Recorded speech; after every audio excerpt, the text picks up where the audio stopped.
अजीत भाई नमस्कार। राम राम जी, सभी भाई बहनों को राम राम। मैं हूं बाबा रामदास और मेरे साथ हैं आज रोहतक से जुड़ रहे जर्नलिस्ट हैं, पेशे से एडवोकेट हैं भाई सतबीर दलाल जी। सतबीर भाई राम राम।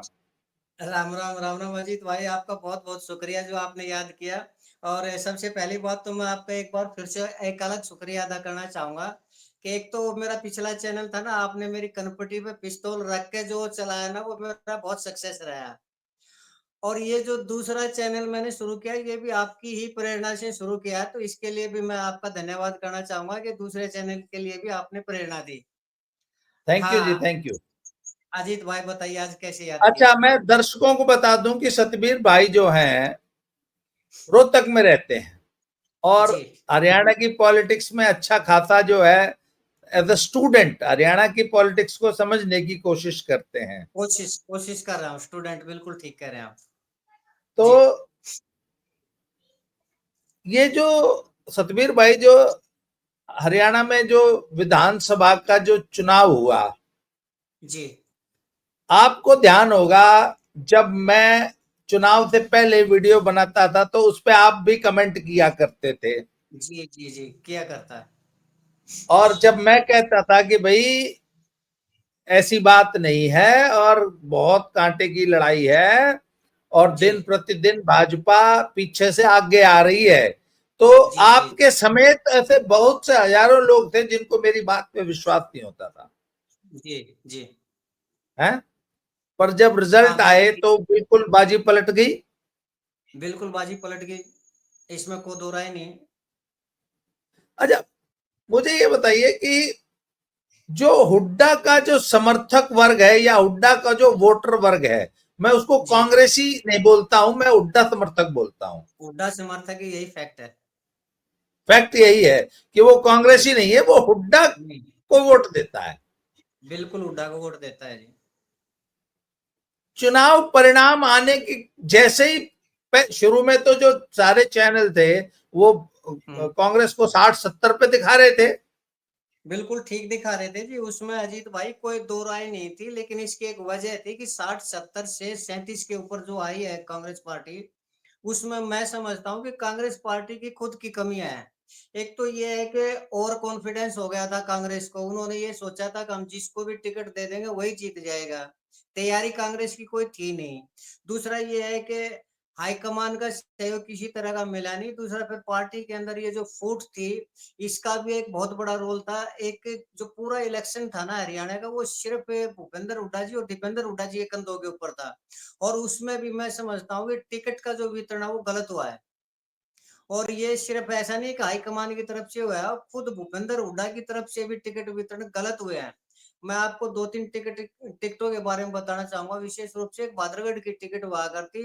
भादरगढ़ के जो राजेंद्र जून थे और एक राजेश जून थे।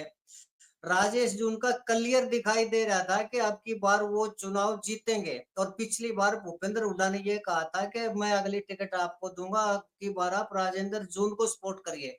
राजेश जून को कहा था ये, तो उन्होंने राजेंद्र जून को सपोर्ट किया था। लेकिन अब की बार उन्होंने टिकट मांगा तो भूपेंद्र हुड्डा ने उनको टिकट नहीं दिया। और उन्होंने पिछले 5 साल से ही ऐसी जबरदस्त तैयारी कर रखी थी कि मैंने जब उसके इलेक्शन को कवर किया तो ये स्पष्ट दिखाई दे रहा था कि राजेश जून जीतेगा।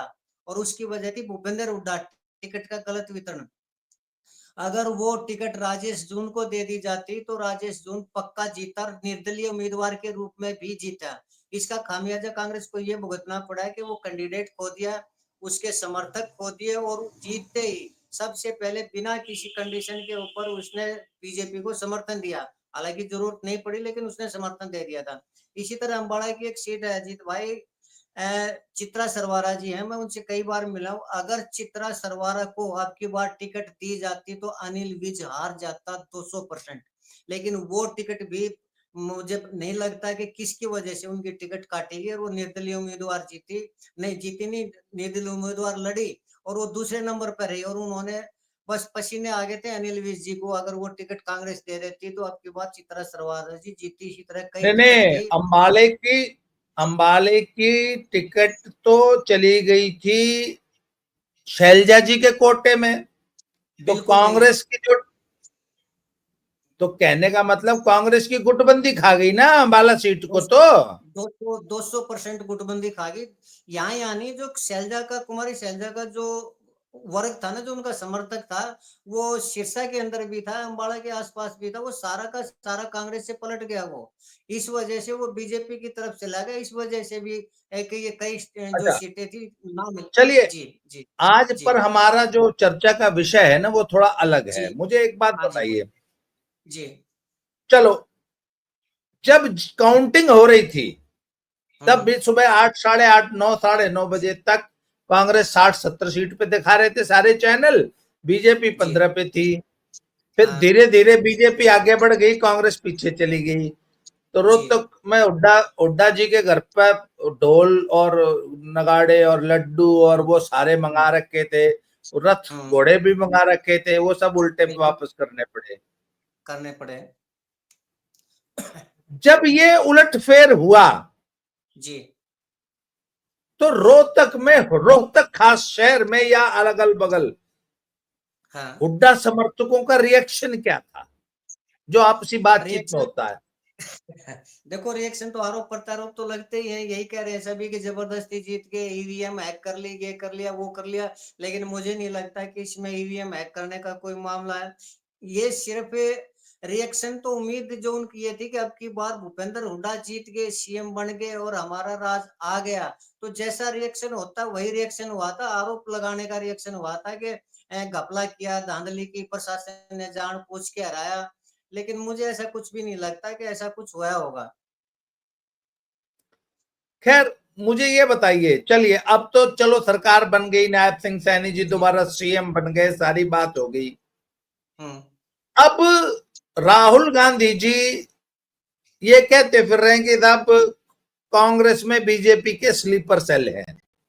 जी तो नायब सिंह सैनी से पूछा गया तो उन्होंने बोला जी हमारा तो सबसे बड़ा स्लीपर सेल खुद राहुल गांधी है। जी जी, उन्होंने तो बिल्कुल ठीक व्यंग है। के लहजे में हाँ। दिया। जी जी जी। हाँ, बिल्कुल ठीक कह रहे हैं आप। पर पर आम पूरे हरियाणा में और पूरे देश में सब जानते हैं कि हुड्डा साहब हम्म। खुद कांग्रेस के लिए एक बहुत बड़ी समस्या बन चुके हैं। और आज कांग्रेस में हुड्डा साहब के वजह से राहुल गांधी को निर्णय नहीं ले पा रहे। अभी बिल्कुल ठीक तक कह रहे हैं लीडर आप। ऑफ अपोजिशन डिक्लेयर नहीं हुआ। जी, बिल्कुल ठीक कह रहे हैं। तो आप ये बताइए कि अगर हुड्डा साहब को इग्नोर करके हम्म।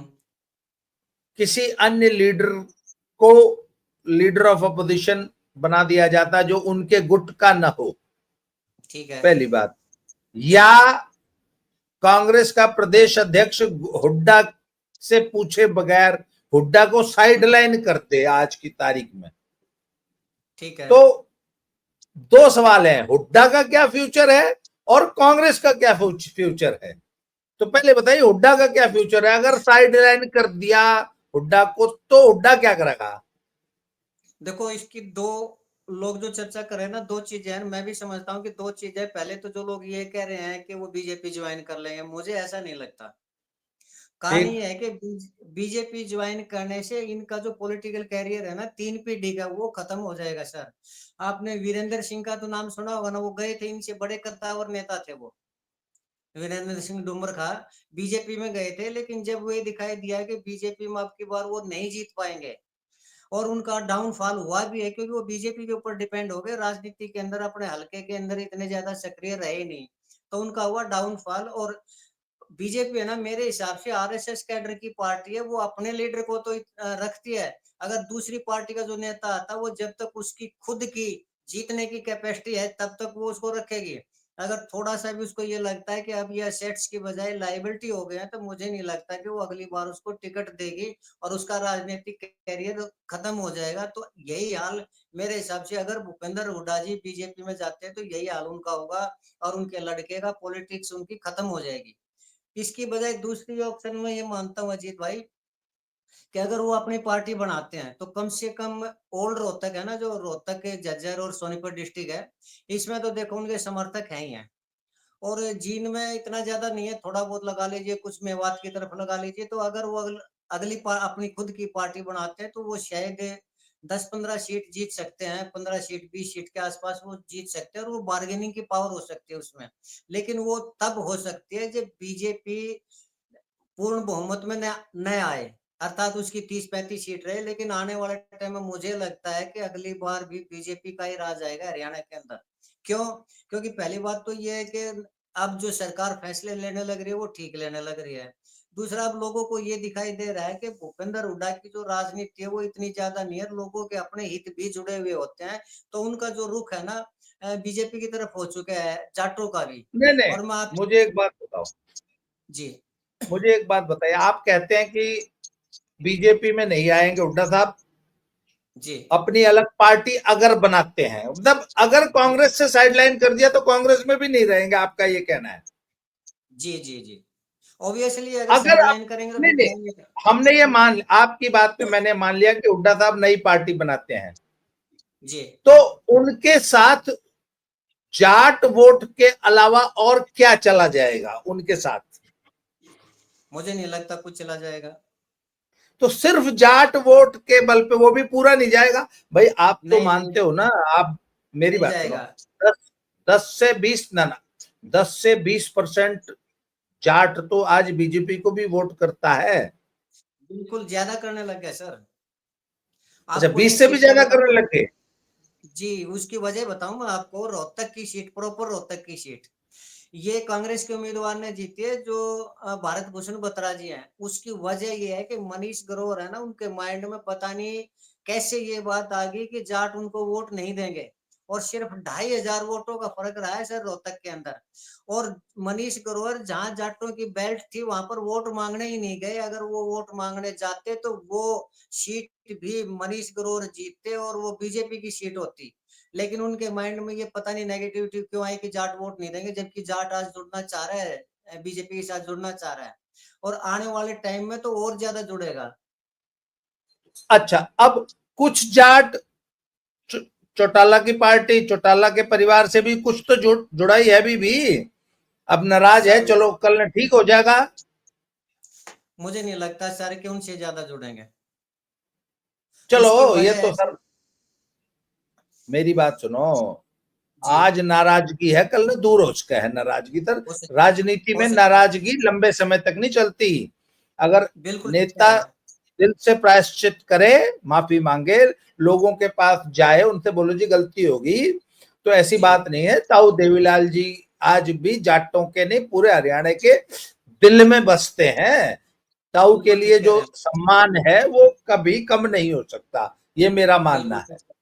बिल्कुल ठीक कह रहे तो हैं। कुछ जाट तो कल न वापस चौटाला परिवार में जाएगा, तो जाएंगे अगर आधे ऐसी अधूरे, आधे अधूरे जाट वोट के बल पे हुड्डा राजनीति कर लेगा। आपने कहा 10 15 सीट, मैं तो कहा एक भी को नहीं आवा।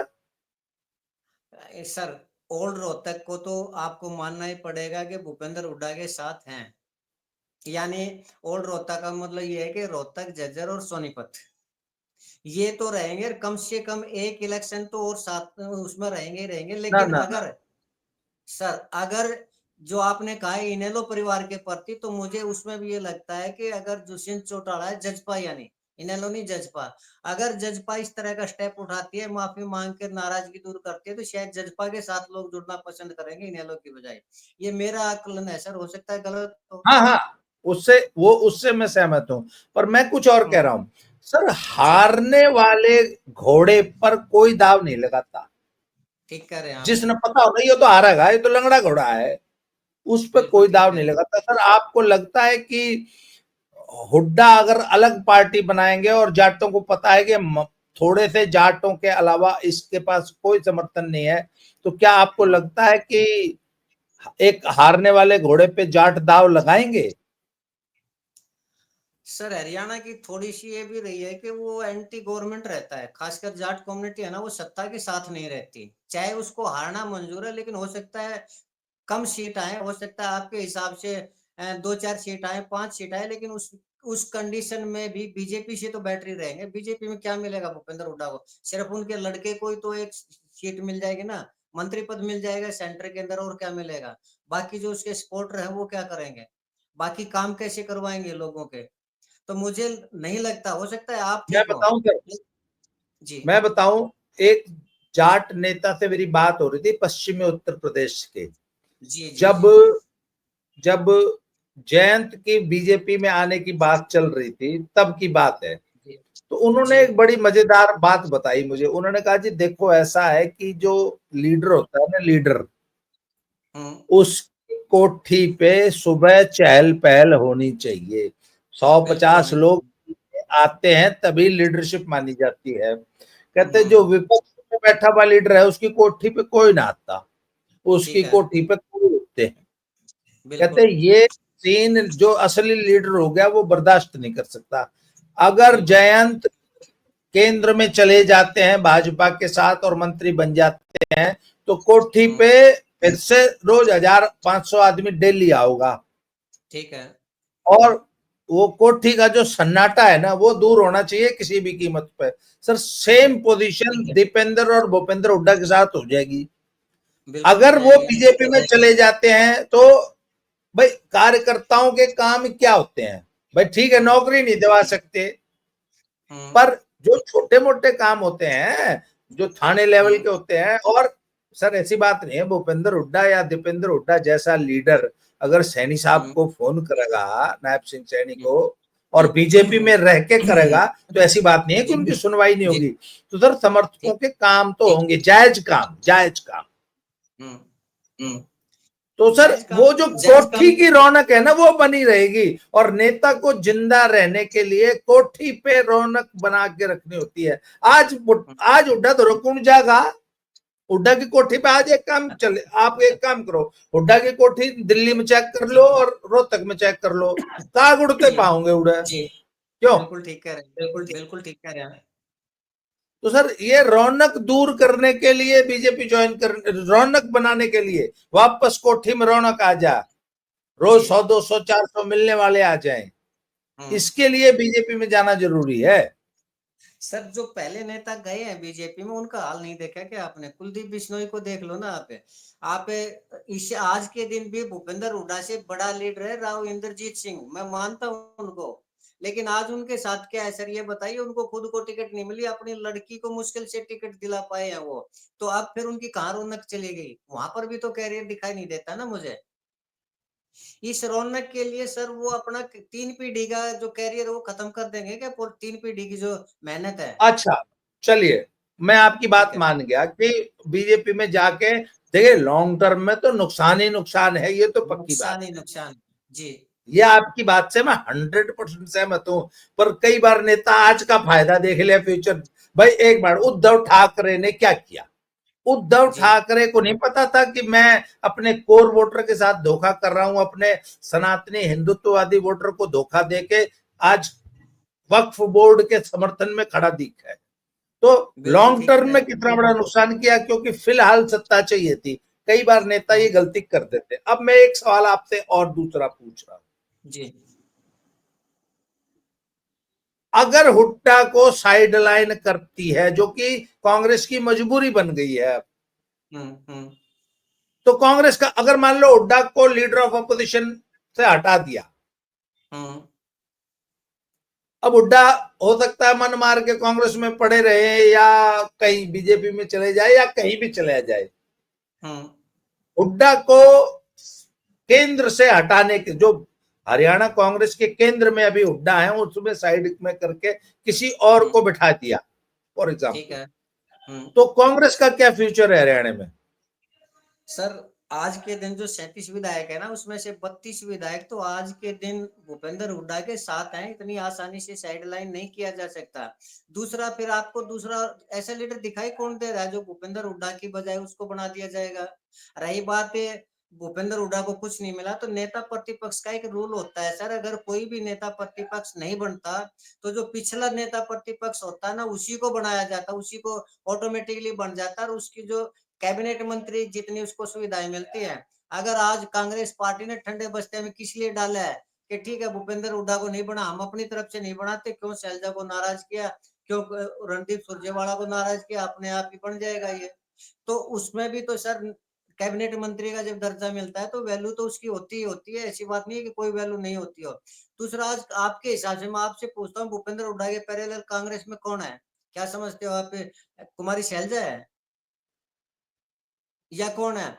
वीरेंद्र सिंह को ले लो, अपने लड़के को नहीं जीता पाया। रणदीप सुरजेवाला को देख लो, वो अपने लड़के की सीट तक सीमित रहा और पूरी ताकत लगा के, सिर्फ अब जो सीएम का दावेदार कह रहा है अपने आप को, पूरी ताकत लगा के सर वो अपने लड़के को सिर्फ 7100 वोटों से जिता पाया। अपने लड़के की कॉन्स्टिट्यूंसी से बाहर निकलने की हिम्मत ही नहीं उसकी। रही बात कुमारी शैलजा जी की, तो वो एक बात और, जितनी भी टिकट उनके उससे मिली, उनकी जमानत बची क्या? जीतना तो दूर की बात है। तो आप ये बताइए, भूपेंद्र हुड्डा के पैरेलल है कौन? ठीक है, निकाल दो, नहीं, लेकिन है कौन? भाई एक मिनट, जी। मुझे ये स्वीकार करने में कतई गुरेज नहीं है कि आज भूपेंद्र हुड्डा हरियाणा के टॉलेस्ट लीडर हैं, टॉलेस्ट। जी। जी। अगर भाजपा के भी सारे लीडर्स को जोड़ दूं ना मैं, हम्म। चाहे खट्टर साहब हो, चाहे सैनी साहब हो, चाहे हम्म। कोई सा साहब हो भाजपा का, हम्म। हम्म। उसमें किसी के भी सामने हुड्डा को खड़ा कर देंगे तो हुड्डा का कद ज्यादा ऊंचा है। हुड्डा की ज्यादा पॉलिटिक्स, हुड्डा का पॉलिटिकल क्लाउड, हुड्डा का समर्थक वर्ग आज हरियाणा में सबसे ज्यादा। सत्ता बेशक भाजपा के पास है, ये बिल्कुल ठीक है। इस इसमें सर कोई दो राय नहीं है। पर एक बात मैं आपको याद दिलाना चाहता हूं, जी। जैसे आज हुड्डा साहब है ना, एक जमाने में भजनलाल साहब हुआ करते थे, हाँ, बिल्कुल ठीक कह रहे हैं। और उनकी कोठी पे न्यू बताओ है 64 या 65 विधायक बैठे थे। बिल्कुल ठीक कह रहे हैं। पर जैसे ही हुड्डा को सीएम बनाया गया, सारे डोली कूद कूद के भाग गए, 1 मिनट में गायब हो गए।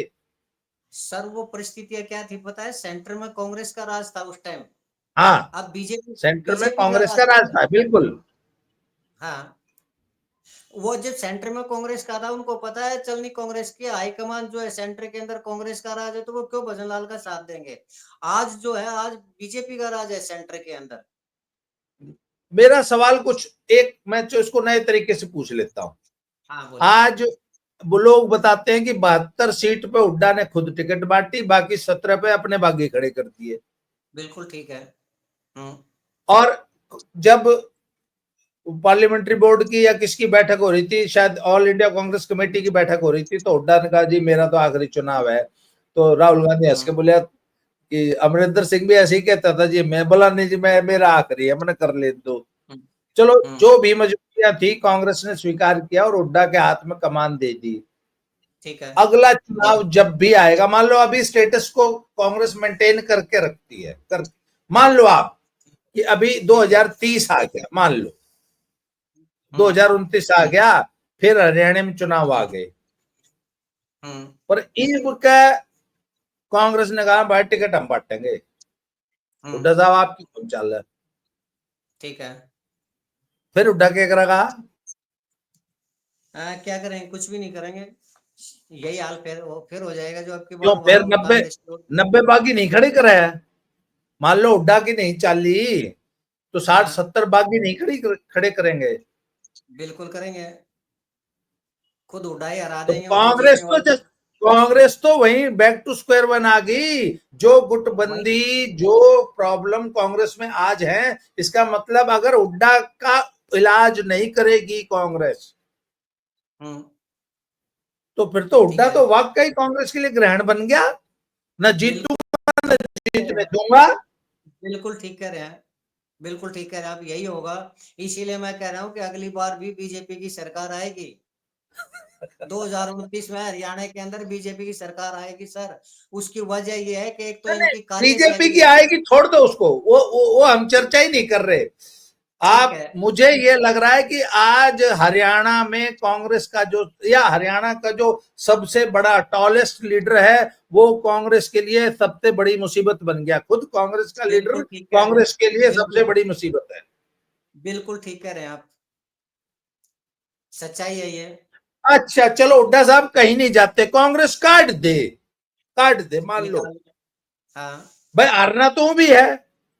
बिल्कुल। आप कह रहे हो ना 2029 भी हारेगी, तो अगर हम्म। राहुल गांधी हिम्मत करेगी ना भाई हम तो काट देंगे रही, ठीक है। फिर क्या होगा? फिर क्या होगा? सर क्या होगा, कुछ भी नहीं होगा। भूपेंद्र हुड्डा उनको हराने में लगे रहेंगे। भूपेंद्र हुड्डा अपनी चलाने की कोशिश करेंगे, वो दूसरे उनको उठाने की कोशिश करेंगे। इसका नतीजा ये होगा कि कांग्रेस फिर से जीरो हो जाएगी। अब की बार इनकी जो नहीं नहीं, 37 सीट कांग्रेस तो जीरो हो जाएगी। अगर हुड्डा कांग्रेस में तो काट दिया, निकाल दिया, हुड्डा का क्या होगा? अपनी पार्टी बनाने की और क्या चाह रहा है सर, बताइए आप। भूपेंद्र हुड्डा हिंट दे चुके हैं सर अपनी पार्टी का। एक आखिरी सवाल, जी, हरियाणा का जाट वोटर जैसे भूपेंद्र को मानता है दीपेंद्र को भी मानेगा? कुछ कम मानेंगे सर, उतने नहीं मानेंगे। मतलब जितने आज भूपेंद्र हुड्डा को मानते हैं, आप ये लगाइए 25 और 30% ही मानेंगे। क्योंकि वो दम दिखाई नहीं दे रहा। जेंटल आदमी जरूर है दीपेंद्र हुड्डा, लेकिन वो दम दिखाई नहीं दे रहा जो भूपेंद्र हुड्डा के अंदर दम है। अच्छा। जितने जाट जितने जाट आज भूपेंद्र हुड्डा को मानते हैं, उतने जाटों का 25% कह रहा हूं सर मैं, टोटल जाट का नहीं कह रहा। जितने भूपेंद्र हुड्डा को मानते हैं उसका 25% मानेंगे, तो ये देख लीजिए कितने आदमी मानेंगे और क्या सिचुएशन रहेगी।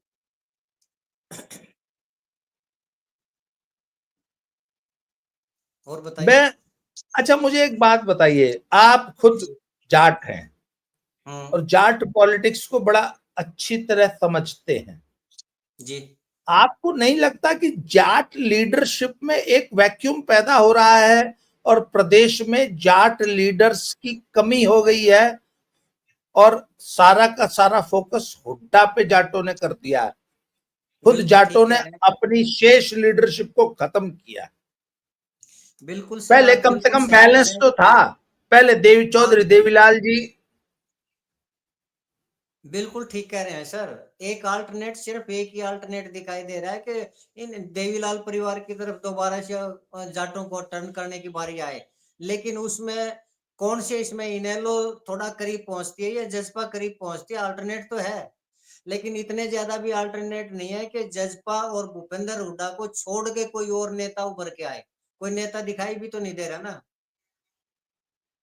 एक भी नेता बता दीजिए पूरे हरियाणा के अंदर, जाट नेता जो ये कह सके कि मैं जाटों का प्रतिनिधित्व कर सकता हूँ और मेरे अंदर काबिलियत है। जब कोई है ही नहीं तो सर किसके साथ लगेंगे? अच्छा, चौटाला साहब रहे नहीं। जी। चौटाला परिवार की जो राजनीतिक विरासत है, जी। वो जब चौटाला साहब जेल में थे तो वो दुष्यंत के पास आ गई थी काफी हद तक। जी। जी। जी। आज जनता दुष्यंत से नाराज है। जी।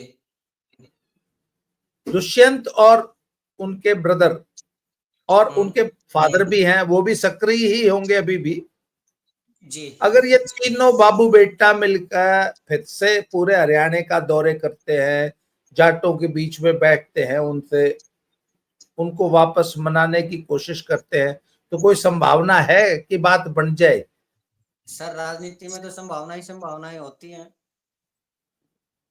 जब जाटों को ये दिखाई नहीं देगा कि भूपेंद्र हुड्डा के अंदर दम रहा ही नहीं, तो उन्हें भी तो अपना नेता चाहिए ना सर। और दूसरा फिर ये है कि आज नाराजगी है, लेकिन कल को अगर इनेलो परिवार की या जजपा की हुई, तो मुझे लगता है कि जाट बेल्ट है ना, वो जजपा की तरफ जाएगी इनेलो की बजाय। ये मेरा अपना आकलन है। क्यों? क्योंकि एक छवि भी होती है। दुष्यंत की जो छवि है वो एक सॉफ्ट लीडर की है। अभय चौटाला जी की छवि है वो एक सख्त लीडर की है, उससे लोग थोड़ा हिचकते हैं।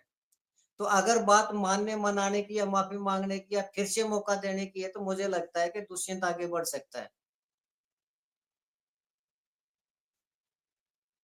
आपको क्या लगता चलिए है? साहब, तो सतवीर भाई, आपने आज हमने जाट पॉलिटिक्स पे बड़ा अच्छी चर्चा हुई।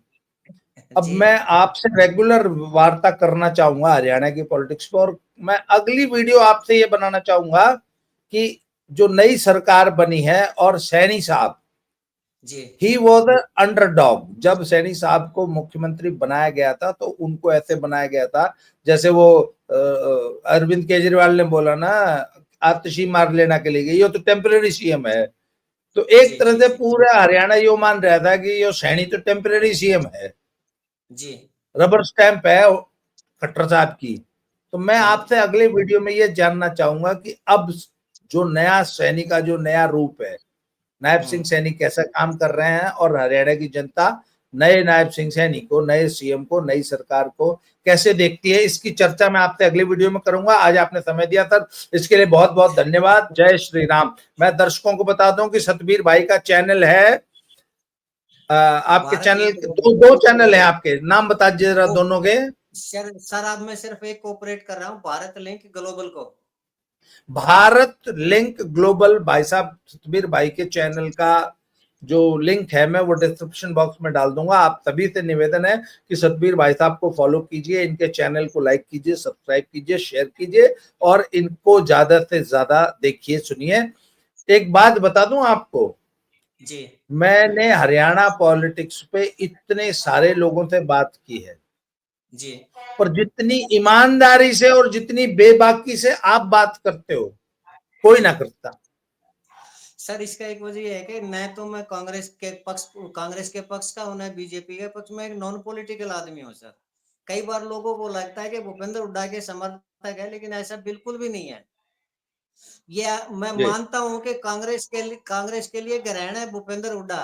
कांग्रेस की बर्बादी का कारण कोई बनेगा तो भूपेंद्र हुड्डा बनेगा, ये मैं मानता हूं। लेकिन आज के जी। दिन उसके पक्ष में है, थोड़ा बहुत माहौल उसके पक्ष में है तो बोला जाएगा। तो खैर सतबीर सर, भाई आपने समय दिया सर, बहुत बहुत धन्यवाद। अगले एक वीडियो में फिर से मिलते हैं किसी नए एक टॉपिक पे।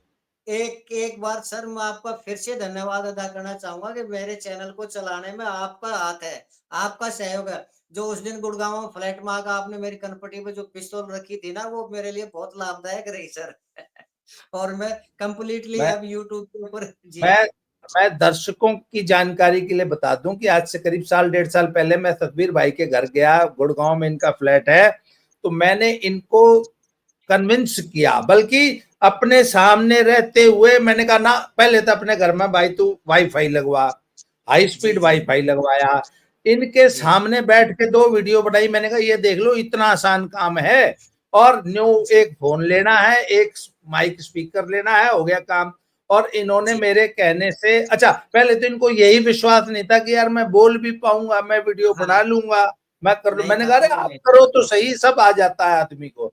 तो आज जी, आई एम वेरी ग्लैड कि सतबीर भाई जो है बहुत अच्छा काम कर रहे हैं, और जी, बहुत शुक्रिया, थोड़े से समय में ही इनका चैनल बहुत तेजी से हरियाणा में लोकप्रिय हो रहा है। और ऐसे ही आप दिन रात शुक्रिया। दिन दुगनी रात चौगुनी तरक्की करते रहे सर। आप, मेरी शुभकामनाएं आपके साथ हैं। सतबीर भाई जी, आपने समय बहुत दिया, बहुत बहुत शुक्रिया बहुत सर। धन्यवाद। जी, जी, जय श्री जय राम। हिंद, जय Bharat. Thank you sir, thank you. जय भारत।